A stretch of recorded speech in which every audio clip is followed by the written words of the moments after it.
और इस वक्त एक बड़ी खबर, अवैध बांग्लादेशियों के खिलाफ एक्शन तेज हो गया है। सैफ अली खान पर हमले के बाद केंद्र का महाराष्ट्र सरकार को निर्देश, बांग्लादेशी घुसपैठियों पर सख्त कार्रवाई करे।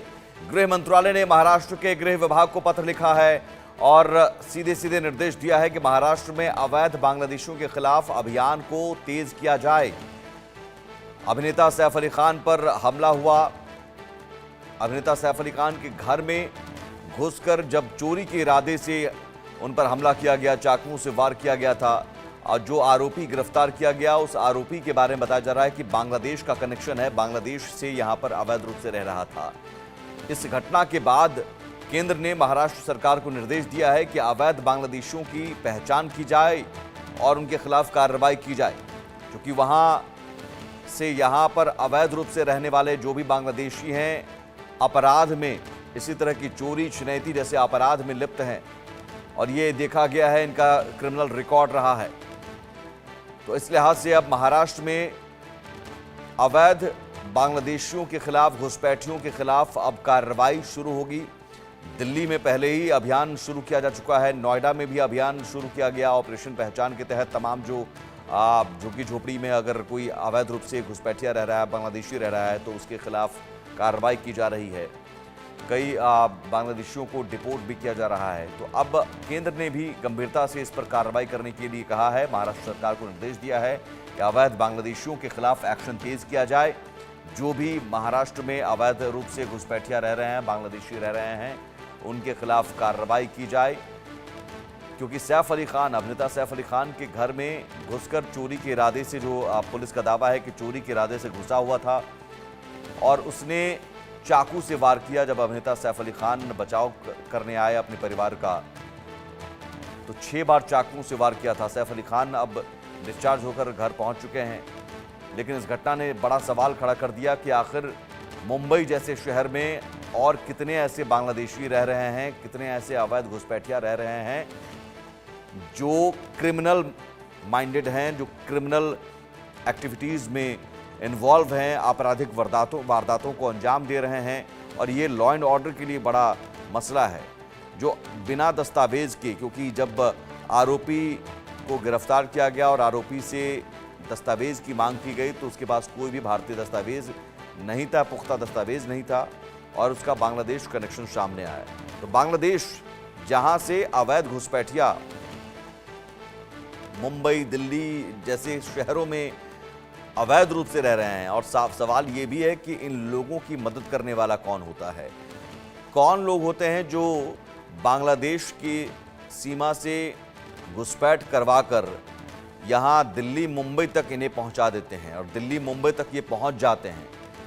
बांग्लादेश की सीमा से घुसपैठ कैसे कर लेते हैं, और सवाल ये है कि घुसपैठ करने के बाद दिल्ली मुंबई जैसे शहर तक कैसे पहुँच जाते हैं, और वहां पहुंचने के बाद फिर आपराधिक वारदातों में लिप्त हो जाते हैं, आपराधिक वारदातों को अंजाम देने लगते हैं।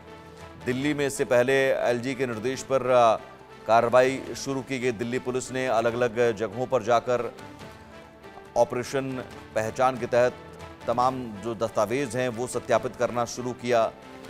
नोएडा में भी ये कार्रवाई शुरू हो गई है। अब महाराष्ट्र में भी गृह मंत्रालय की ओर से, केंद्रीय गृह मंत्रालय की ओर से निर्देश दिया गया है महाराष्ट्र सरकार को कि अवैध बांग्लादेशियों के खिलाफ एक्शन तेज किया जाए, और जो भी आपके क्षेत्र में, आपके राज्य में अगर कहीं भी कोई बांग्लादेशी रह रहा है, कोई घुसपैठिया रह रहा है, तो उस पर सख्त कार्रवाई करे। केंद्र की ओर से ये सीधे सीधे निर्देश दिया गया है। केंद्रीय गृह मंत्रालय की ओर से महाराष्ट्र के गृह सचिव को ये पत्र लिखा गया है और कहा गया है कि आप अभियान को तेज करें, क्योंकि ये बहुत गंभीर मसला है, बहुत बड़ा ये मामला है कि अगर अभिनेता सैफ अली खान बांद्रा स्थित घर में, उनके घर में घुसकर और इस वारदात को अंजाम देता है, चोरी के इरादे से ही सही, और ये बताया गया कि हाउसकीपिंग में वो कुछ दिन तक काम करता था, तो हाउसकीपिंग या इस तरह की एजेंसियों में जो काम करते हैं, क्या उनकी दस्तावेज को लेकर पूछताछ नहीं की जाती है?